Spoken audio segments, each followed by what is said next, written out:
Hi, I'm Holly Perkins. I'm a fitness expert and personal trainer in Los Angeles. I have a Bachelor of Science degree in exercise physiology and nutrition from Penn State University, and I've been working in the fitness industry for over 12 years. My clients are A-list Hollywood actors, many of them you know, athletes from the NBA and NHL, and even a 2008 presidential candidate. I've helped my clients train for triathlons, marathons, the Ironman, post-injury rehab, weight gain, and even the always popular weight loss. Today I'm going to give you a sample from my Change Your Body, Change Your Life series. You are going to come along with me on one of my private personal training sessions and perform the exact same exercises at the same exact time along with us. I'm going to be training you and Celine through what I call my basic foundational workout. And you are going to complete these exercises in real time, just as Celine does, with the same focus, form, and intention. I will also be introducing Dax to his very first gym workout. The most common fear I hear from my clients is that when they go into their local gym, they have no idea what to do with all of the different pieces of exercise equipment or how to use it.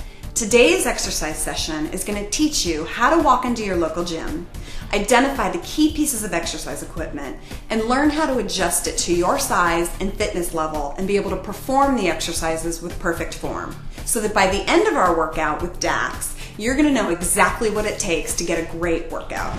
We're basically picking up right now with Celine just to give a quick example of what would happen in the ultimate full circuit workout. So we are going to start with a basic squat to chair, which is slightly modified, moving into an overhead press. I'm going to have Celine start with no dumbbells. She's basically just using her body weight. Go ahead and just perform a squat down to the chair. Use your own natural form. Good. I want you to complete 5 squats. There's 2. Good.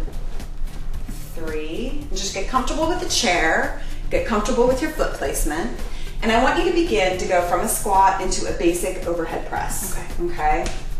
So it'll take you a few repetitions just to get comfortable with your foot placement, with your hip flexibility, with your lower back flexibility, your shoulder flexibility. And I want you to focus on keeping your body weight back, as if you're reaching deeply back to touch that chair, almost as if that chair is far away from your body. This is going to help you to keep your weight focused on your heels, so that when you're driving from the ground to stand, you're going to be pushing through your heels, which will exaggerate your hamstrings and your glutes.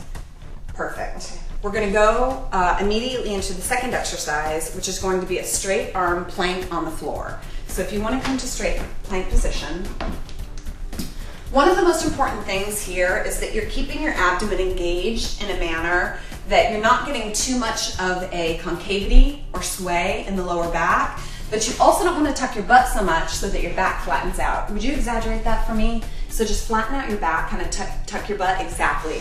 So she's got more of a round here and this flattens out. We don't want that. We want a neutral spine position.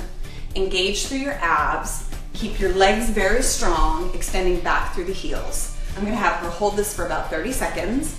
I didn't time it this time, but we're pretty close. I think we are. Go ahead and come down, drop your knees to the floor, and I just want you to sit back into a child's pose. So let your hips reach back towards your feet, let your arms reach forward, and just let your chest drop down to your thighs. This is just gonna allow a very natural lower back stretch before we move on to our next exercise. When you're transitioning from the floor to stand, make sure you take a moment, that you don't jump up too quickly. Go ahead and come up. If for some reason you stand up too quickly and you get a little bit of dizziness or lightheadedness in your head, I just want you to march in place. Okay? Seems like a silly solution. A lot of people, if they get dizzy or lightheaded, want to sit down. I don't want you to do that. I want you to stay moving, so you march in place. From here, we're going to move into what I call the overhead ab hold. You're going to hold your dumbbell, any weight. It can be 5 pounds, 10 pounds, it doesn't matter, whatever you have. I want you to hold it in the end-to-end fashion, and I want you to just take it up over your head. Feet are positioned directly under your hips, very comfortable. Your abs are just naturally drawn in, shoulders are very relaxed. She's just basically standing with the dumbbell over her head. When you begin the exercise, what you're going to do is just reach up as high as you can towards the ceiling, as if you're going to touch the ceiling. That's really all you have to think about. When you do that, what's going to happen is your transverse abdominis muscle is going to suck in on its own. You're going to hold this isometric contraction for several seconds and then relax down. Bring the dumbbell back down to a comfortable position. You're going to catch your breath. You're going to relax your arms, 5 to 10 seconds, and then we're going to continue. We're going to repeat this. So go ahead, take your arms over your head, comfortably and relaxed here. Extend up. This is an exaggerated extension. And imagine that you're just trying to reach as high as you possibly can for the ceiling, and relax down. If you find that you're out of breath, you're doing the exercise properly. This exercise engages the transverse abdominis muscle, which affects the way that we breathe. But you will be a little out of breath at the end. Okay, so we did 3 rounds of that, holding for about 10 seconds each. We're gonna move on to our 3/4 exercise, which is going to be a unilateral dumbbell row. I'm gonna have you use the arm of a chair, or if you have maybe a higher level coffee table. Selena's gonna put one hand, if you wanna put your left hand and your left foot forward. She's gonna be exercising using her right side. So I'm gonna give her the dumbbell and just let it hang naturally. So definitely notice here, her weight is semi-supported on that left arm and the left leg is forward. The dumbbell is in the right hand. Keep the abdomen engaged so that your lower back is supported and the hips are neutral. And I want you to basically just bring your elbow up. Just row it straight up.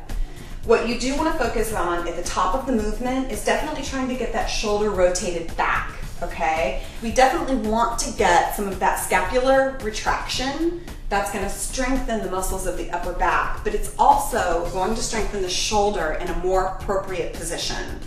Same thing other side, okay? Starting with the foot position, abdominals engaged.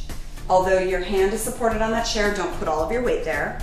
And go ahead and begin. She's going to lift that elbow up, allowing for a little bit of movement through the shoulder so that there's still a slight pinch back. These days, so many people are in home environments and work environments where a lot of their energy is forward, whether it's driving, watching TV, talking on the phone, working on the computer. This forward motion causes basically a weakness in the shoulder cage. So if you're suffering from a lot of tension or discomfort or pain through your upper shoulders, upper back, and neck, this exercise will absolutely make a difference. It seems counterintuitive, but it's really appropriate. How do you feel? I feel good. I'm sweating. We actually got her a full workout, so obviously this is a good workout for Selena. It'll be a great workout for you.